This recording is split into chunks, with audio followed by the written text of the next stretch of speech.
ఉదయకాలం వాగ్దానం ద్వారా దేవుడే మనతో మాట్లాడుతూ మనల్ని బయలుపరుస్తూ బలపరుస్తూ మన జీవిత విధానంలో మనల్ని ముందు కొనసాగిస్తూ ఉండగా ఈ దినం దేవుడు మనతో ఏం మాట్లాడబోతున్నాడు చూద్దాం. పరిశుద్ధ లేఖన గ్రంథంలో వచ్చి యెహోషువ గ్రంథం 3వ అధ్యాయం 5వ వచనం చదువుకుందాం.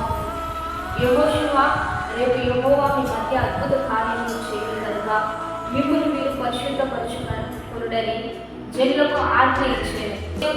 దేవుడు మనతో మాట్లాడుతున్నాడు.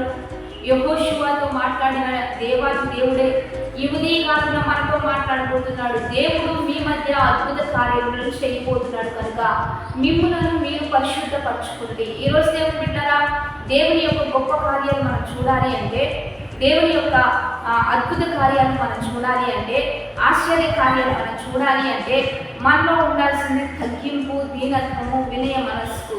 ఎందుకంటే గర్భిష్ఠులను ఎదిరించి దీనులకు కృపనిస్తానని వాగ్దానం చేశాడు కనుక మీరెప్పుడు లోబడి ఉండడం, మీరెప్పుడు తగ్గించుకుని ఉండడం, మీరెప్పుడు సాత్వికంగా ఉండడానికి గల కారణం అది పరిశుద్ధమైన జీవితం.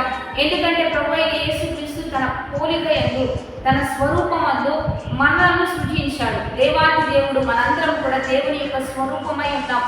తండ్రి అయిన దేవుడు ఒక మట్టిని ముద్దగా తీసుకొని తన స్వరూపమందు మనల్ని సృజించి ఉన్నాడు కనుక ఆయన పోలికలే మనలో ఉంటాయి. ఆయన ప్రేమ స్వరూపి కాబట్టి అదే ప్రేమ మనలో ఉండాలి. ఆయన దయా దాక్షిణ్య పూర్ణుడు, అదే దయ మనలో కలిగి ఉండాలి. ఆయన కరుణా సంపన్నుడు, కరుణా కటాక్షంలో మనం కూడా కలిగి ఉండాలి. ఇది దేవుని కలిగిన జీవితం. ఆయన పరిశుద్ధుడు కనుక ఈ లక్షణాలు కలిగిన మనమందరం కూడా పరిశుద్ధులుగా పిలువబడుతున్నాం.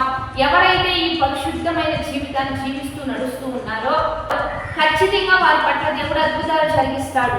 ఎందుకంటే దేవుడు బిడ్డరా, ఆయన పరిశుద్ధుడు కనుక ఆ పరిశుద్ధతకు తగిన జీవితం ఏంటంటే తగ్గింపు, లోబడడం, వినయ మనస్సు, మంచిని ప్రేమించడం, మంచిని ఆశించడం, మేలు చేయడం, ఇదంతా పరిశుద్ధమైన జీవిత విధానం. దేవుడు బిడ్డారా, గర్వాంతులను దేవుడు ఎందుకు ఎదిరిస్తాడంటే మరి కొన్ని లక్షణాలు ఉండకూడదు ఉండడం వలన దేవుడు వారిని ఎదిరిస్తాడు.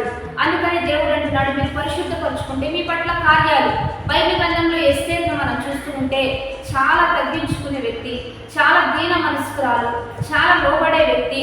కానీ అందరూ తృణీకరించిన, తనకి తల్లిదండ్రులు లేకపోయినా, తన బాబాయ్ తనను పెంచుతూ ఉన్నా, తన చిన్నాన్న తనను పెంచుతూ ఉన్నా, ఆమెకి ఎప్పుడు దేవుని యందు భయభక్తులు నేర్పిస్తూ మనం లోబడి ఉండాలి, మనం తగ్గించుకోవాలి, మనం ఎప్పుడు వినయ మనసుతో ఉంటే ఖచ్చితంగా మనల్ని హెచ్చిస్తారని దేవుడు సెలవిస్తూ దేవుని మాటలను తన చిన్న నేర్పిస్తూ ఉండడం బట్టి, తను ఎప్పుడు తగ్గించుకోవడం బట్టి ఒక దేశానికి రాణిగా మార్చబడింది. బైబిల్ గ్రంథంలోనే తన గురించిన ఒక అధ్యాయం ఉంది దేవుని బిడ్డరా. ఎందుకంటే తగ్గింపు మనకి హెచ్చింపుకు సాదృశ్యంగా ఉంటుంది, అద్భుతాలు జరిగించడానికి ఒక మంచి అనుకూలంగా ఉంటుంది.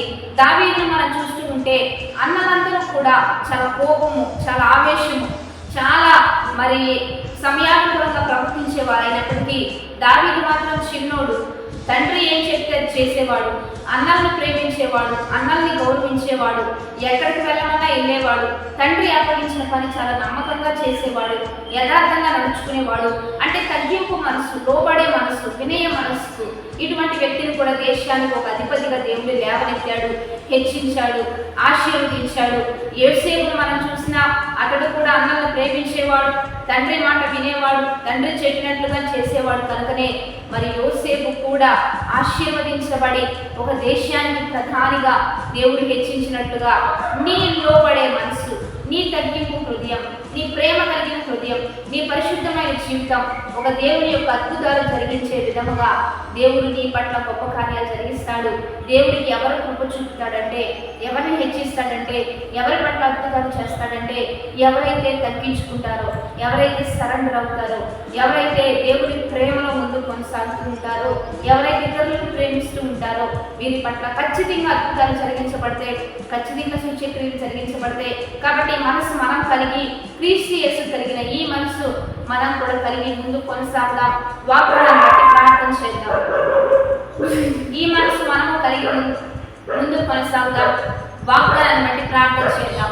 పరిశుద్ధ, మహోన్నత, గొప్ప దేవ, ఈ దేవుడు మీరు మాకు ఇచ్చిన బలమైన వాగ్దానాలను బట్టి నీకు మహిమ మహిమ. ఎంతమంది మనసుతో ముందు కొనసాగాలని ఆశపడుతూ ఉన్నారు, ఎంతమంది తగ్గించుకుంటున్నారు, ఎంతమంది లోపడుతున్నారు, ఎంతమంది మెత్తని మాంసం అంటూ హృదయంగా మార్చబడుతున్నారో వారి పట్ల ఇప్పుడే అద్భుతాలు జరిగించయ్యా, ఇప్పుడే ఆశ్చర్యకార్యాలు జరిగించయ్యా. వారి వివాహాల్లో అద్భుతం జరగాలి, వారి ఉద్యోగంలో అద్భుతం జరగాలి, వారు చదువుకుంటున్న స్కూల్స్ కాలేజెస్లో అద్భుతాలు జరగాలి తండ్రి. వారు జాబ్ చేస్తున్న స్థలాల్లో వారి యొక్క హృదయాన్ని బట్టి అద్భుతమైన ద్వారాలు తెరవబడాలి. వారి వృత్తి వ్యాపారాల్లో వారిని బట్టి ప్రతి ఆకాశం వాక్యలు విప్పబడాలి.